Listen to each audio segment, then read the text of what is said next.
Hey, it's Jordan from the JP Homes team with Remax. I am here with, most of you may know him, Jeremy Pilarski. Jeremy works with us on the JP Homes team and is also the manager at one of our Remax Realtron offices in charge, not in charge, but managing about 70 or 80 agents right now? 80 agents, yeah. Awesome. So Jeremy speaks to a lot of agents every day and hears a lot of feedback from them, helps them work through different situations and problems and things that they're dealing with in their business. So I thought it'd be interesting to sit down with Jeremy today and talk about, what he saw as we went through 2019 and what kind of, different things came up as concerns or thoughts or trends that you saw. And also as we're in December looking forward to 2020 and, from a brokerage and a business point of view, what do you think we can expect as we go into the new year? So thank you very much, my friend, for joining me today. Thanks for doing this. I appreciate it. And so to jump right in and just get started, Sure. We're at the end of 2019. From your point of view, what did you see as, emerging trends or things that were going on and common things you saw throughout the year? Definitely the big thing of the year, the big highlight of the year is there's a lack of inventory on properties. Right. So with the strength of the condo market, first-time buyers and move-up buyers from condo to houses have done really well. So that under $1 million price point has been really strong. Interesting point, yeah. So the first entry-level house. Then that next level move up, people have felt a little bit more confident in the last year. That's doing okay. Okay. The higher end isn't doing as well still. Right. But there's been a real decrease in inventory across the board. Okay. So wherever you're looking, if you're a buyer, you're having a tough time finding a place. You're starting to get used to multiple offers again that we haven't seen since like 2016, 2017. Wow. Interesting. A lot of multiple offers. And a lot of buyers who, even though they're having trouble qualifying, are really pushing the limits on what they can buy to make sure they get in right now. One thing that you noted on, which is really interesting, is the lack of inventory and the shortage of inventory, which is something we've been talking about for a while and in my market updates every month. Yeah, and I think part of it is a disconnect where the downsizing buyers are having trouble finding their downsized condo, so they're not getting out of the market. They also feel that prices aren't where they were in 2017 in some areas. So people have an idea that they're going to wait till prices come back up again. Right. But realistically, it's a great time to be a seller right now. Now, as we sit here in the middle of December, if we think back to where we were this time of year last year, 2018 December versus 2019, how do you think we fare? Are we on par with where we were? Do you think we're doing a little bit better in terms of how the market's performing? I think definitely the last 6 months have done better since summer. We've done better than we would have expected. Certainly a year ago, we were kind of hoping we were at the bottom and that prices weren't going to go down much further. Right. Now I think fears of a double dip recession are gone. Okay. And I don't think we have to worry about prices going down much further in most areas. Okay. I think we really bottomed out. And if you look, the number of sales is exceeding last year for the last half of the year. And so we're doing better than 2018. Right. Agents who have stuck with it and are working hard are doing better than they did in 2018. Okay. Some agents who had given up in 2017 have actually now kind of left the business or gotten other jobs or done other things, Right. which is a great opportunity not only for our business to improve in professionalism and have the real good agents keep working hard Right. and doing well, but also for customers to have better agents working for them. So improves our business as a whole. Right, that's an interesting point of view, and the impression of people and real estate agents and what agents are doing for their clients to get their clients to achieve their goals and things like that. Yeah, so hopefully it'll increase the point of view on real estate agents. Absolutely, that's important for all of us, I think, to maintain a good reputation. For sure. And it became too easy for a while. Yeah. When I got my real estate license in 2001, there were 17,000 real estate agents. Wow.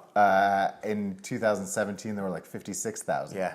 So a lot of those 56,000 kind of went and found other jobs or doing other things. And now the people who are really into it and working hard, developing their skills and providing great service are doing better than they were a couple of years ago. You said for the last kind of 6 months or the second half of 2019, it seems like the overall impression of the market is a much more positive vibe and a much more active and alive feeling around the market versus what it was, kind of the tail end of 2018.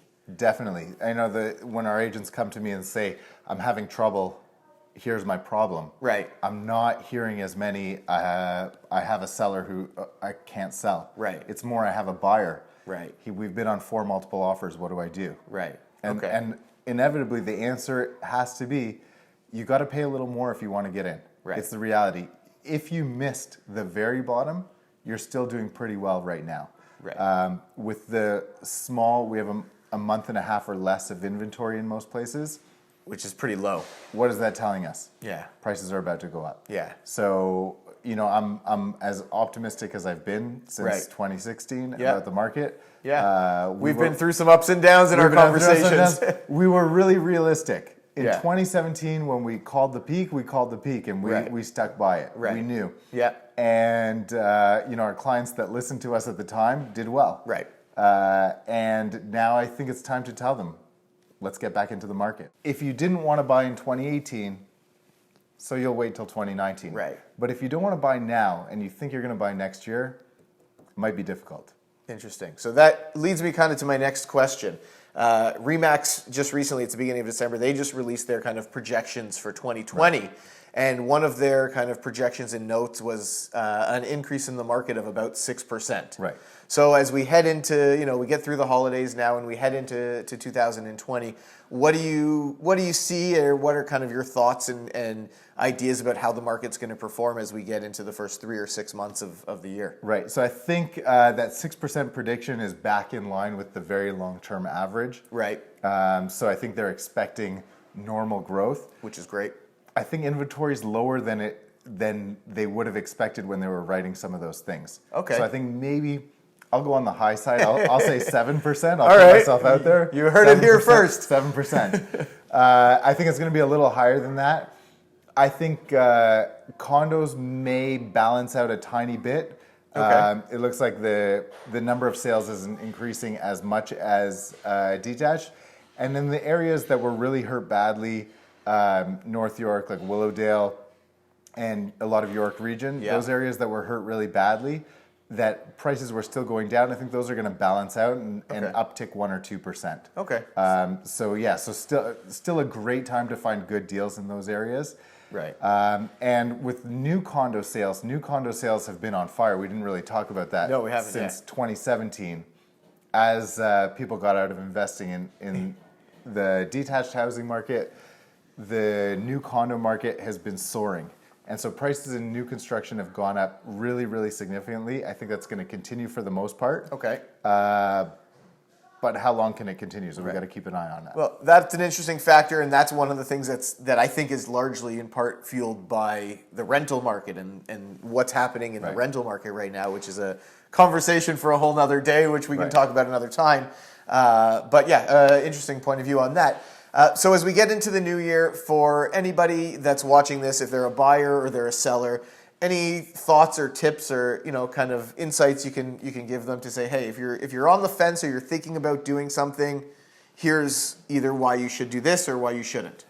For buyers out there, mortgage rates have upticked a little bit recently. They're still at really historic lows. So if you've got a mortgage locked in, don't expect that 4 months from now you can lock in the same rate again. It's probably going to be a little bit higher. Okay. So get in on that and use that available lower rate mortgage. Yeah. So mortgage rates are great. That means also for homeowners, if you're renewing your mortgage, it's a good time to kind of lock in maybe and get a good rate under 3%. So that's some great tips, and I think at the end of the day, to sum that up, it's if you're a buyer and you're kind of sitting on the sidelines waiting, take advantage of some of the great opportunities and jump in and get going. Yeah, I think people are going to look back at 2018, 19, and 20, maybe first half of 2020 prices. Yeah. And think they were a genius if they bought that. Yeah. You're a genius if you buy now. So, I really think so. Yeah. So don't wait around. Get into that. And from a seller's point of view, the low inventory still means that there's going to be an upwards pressure on prices.